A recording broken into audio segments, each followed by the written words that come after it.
साथियों, ऑपरेशन सिंदूर की कामयाबी ने पाकिस्तान में छिपे आतंकी संगठनों और उनके आकाओं को भी यह साफ बता दिया है कि वे कहीं भी अपने आप को महफूज और सुरक्षित न समझें। अब वे हमारे बहादुर भारतीय सेनाओं के निशाने पर हैं। दुनिया जानती है हमारी सेनाओं का निशाना अचूक है और जब वो निशाना लगाते हैं तो गिनती करने का काम वह दुश्मनों पर छोड़ देते हैं। साथियों, आज आतंकवाद के खिलाफ भारत की प्रतिज्ञा कितनी कठोर है इसका पता इसी बात से चलता है कि हमने उनके न्यूक्लियर ब्लैकमेल की भी परवाह नहीं की है। पूरी दुनिया ने देखा है कि कैसे गैर जिम्मेदाराना तरीके से पाकिस्तान द्वारा भारत को अनेक बार एटमी धमकियां दी गई हैं। आज श्रीनगर की धरती से मैं पूरी दुनिया के सामने यह सवाल उठाना चाहता हूं कि क्या ऐसे गैर जिम्मेदार और रोग नेशन के हाथों में परमाणु हथियार सुरक्षित हैं? मैं दुनिया के सामने यह सवाल खड़ा करना चाहता हूं। मैं मानता हूं कि पाकिस्तान के एटमी हथियारों को IAEA, international atomic energy agency की निगरानी में लिया जाना चाहिए। मैं ये कहना चाहूंगा और साफ तौर पर कहना चाहूंगा।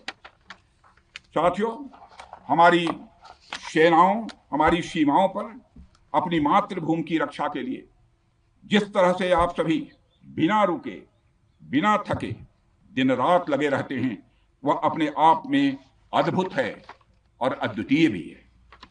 आपकी यही बातें हम सब भारतीयों के लिए मार्गदर्शक का कार्य करती हैं। यही कारण है कि मैं हमेशा आपसे मिलने के लिए उत्साहित रहता हूं ताकि आपके अंदर की ऊर्जा से हम सब भी कुछ प्रेरणा ले सकें। साथियों, आतंकियों ने पहलगाम में धर्म पूछकर हमारे निर्दोष लोगों को मारा। उसके बाद आपने जो जवाब दिया उसे पूरी दुनिया ने देखा है। उन्होंने यह नहीं सोचा कि आम नागरिकों ने उनका क्या बिगाड़ा है, उन्होंने ऐसा क्या किया है कि उन्हें मार दिया जाए। पर मैं यह कहना चाहूंगा, आतंकियों ने भारतीयों को धर्म पूछकर देखकर मारा, धर्म पूछकर मारा, तो हमने आतंकियों को उनका कर्म देखकर मारा है। उन्होंने धर्म देखकर बेगुनाहों की जान ली। यह पाकिस्तान का कर्म था। हमने कर्म देखकर उनका खात्मा किया। यह हमारा भारतीय धर्म है। एक रक्षा मंत्री के रूप में मुझे आप सबको बेहद नजदीक से वर्षों से जानने का और समझने का अवसर मिला है। मैं आपके साहस और पराक्रम को तो जानता ही हूं, साथ ही साथ पहलगाम जैसी घटना के प्रति आपके गुस्से को भी मैं अच्छी तरह जानता हूं। साथियों, मुझे पता है कि पहलगाम के बाद आपके अंदर गुस्सा था, पूरे देश के अंदर गुस्सा था। मुझे पता है कैसा महसूस होता है जब धमनियों में बह रहा रक्त बेकाबू होने लगे। और मुझे इस बात की खुशी भी है कि आपने अपने गुस्से को सही दिशा देते हुए बड़ी बहादुरी और सूझबूझ के साथ पहलगाम का बदला लिया है। रही बात पाकिस्तान की, तो उसकी बात ही क्या करूं आपसे। वह देश तो मांगते मांगते अपनी जहालत से एक ऐसी हालात में आ गया है कि उसके बारे में यह भी कहा जा सकता है कि पाकिस्तान जहां भी खड़ा होता है वहीं से मांगने वालों की लाइन प्रारंभ हो जाती है।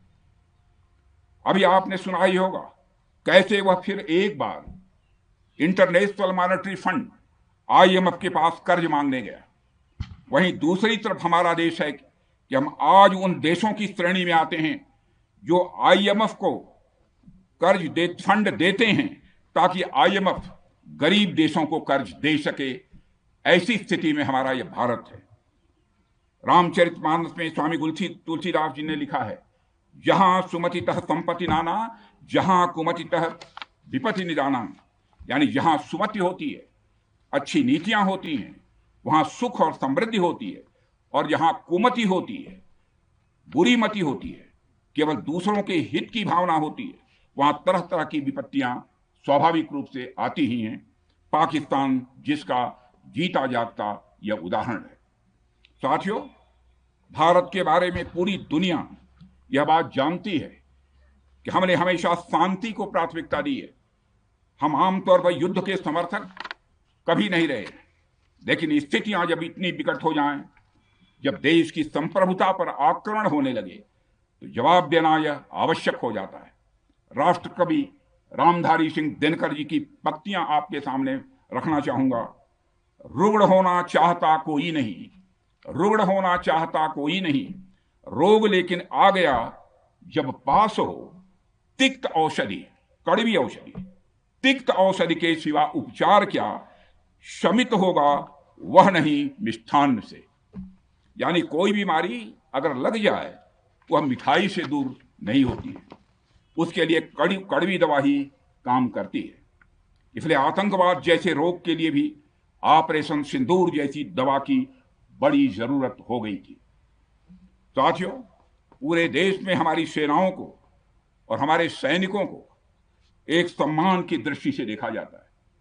एक सशक्त राष्ट्र वही होता है जो अपनी सेनाओं को सम्मान के साथ साथ आधुनिक हथियार और साजो सामान भी दे जिसकी उसे जरूरत है।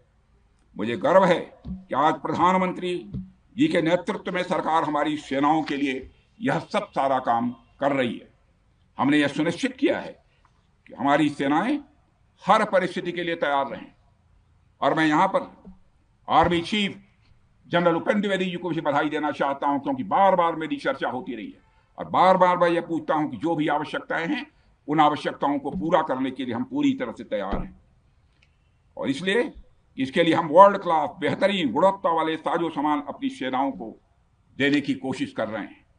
आज आधुनिक राइफल्स, मिसाइल डिफेंस शील्ड और ड्रोन्स जैसी नई पीढ़ी के कई इक्विपमेंट को तेजी से भारत में ही बनाया जा रहा है।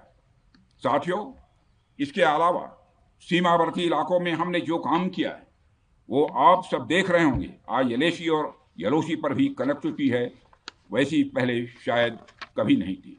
हमने हर स्तर पर यह दिखाया है कि हमारी सरकार केवल युद्ध भूमि पर ही नहीं बल्कि व्यक्तिगत रूप से और पारिवारिक रूप के साथ अपने सेना के जवानों के साथ खड़ी है। साथियों, अंत में एक बार फिर आप सभी को आपके शौर्य और पराक्रम के लिए हृदय से हार्दिक बधाई देता हूं।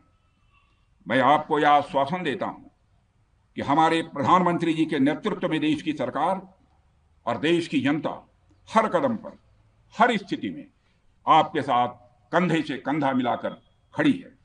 मुझे पूरा विश्वास है कि आपके सहयोग से हम इस पूरे क्षेत्र में आतंकवाद का समूल नाश करेंगे, ताकि कल को कोई भारत की संप्रभुता के खिलाफ आंख उठाने की हिमाकत न कर सके। इसी आशा और विश्वास के साथ आप सबके शौर्य और पराक्रम की सराहना करते हुए और आप सभी को अपनी हार्दिक शुभकामनाएं देते हुए अपना निवेदन समाप्त करता हूं।